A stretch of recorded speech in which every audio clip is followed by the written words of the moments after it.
बातमी हिंगोली जिल्ह्यातून आहे। नाफेडनं शेतकऱ्यांची फसवणूक केल्याचा आरोप तिथे करण्यात आलाय।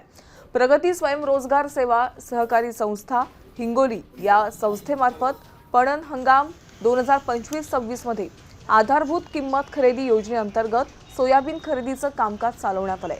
मात्र या संस्थेनं शेतकऱ्यांच्या मालाची विहित वेळेत व्यवस्थित खात्यावर रक्कम जमा न करता थेट कोट्यवधी रुपयांचा अपहार केल्याचं समोर आलंय। या प्रकरणी संतप्त शेतकऱ्यांनी संताप व्यक्त केलाय। आम्ही हिंगोली सेंटरला प्रगती स्वयंरोजगार संस्था या सेंटरला आम्ही 55 क्विंटल सोयाबीन दिलेली आहे सर। जानेवारीमध्ये आतापर्यंत आम्हाला 1 रुपया भेटला नाही। त्यावेळेस माल टाकला त्यावेळेस सांगण्यात आलं होतं की आमच्याकडे ऑनलाईन पावती सुद्धा ही DDR ऑफिस मध्ये आम्ही गेलो होतो, तिथे उडवाउडीची उत्तरे आम्हाला मिळाली। तर आज आमची परिस्थिती अशी झालेली आहे की शेतकऱ्याकडे पैसा नाही। हे जर शासनाचेच पैसे असे बुडत असतील तर शेतकरी आता व्याजाने पैसे घेऊन त्यांना शेती करावं लागेल, नाही तर शेतकऱ्यांना फाशी घेण्याची वेळ आलेली आहे।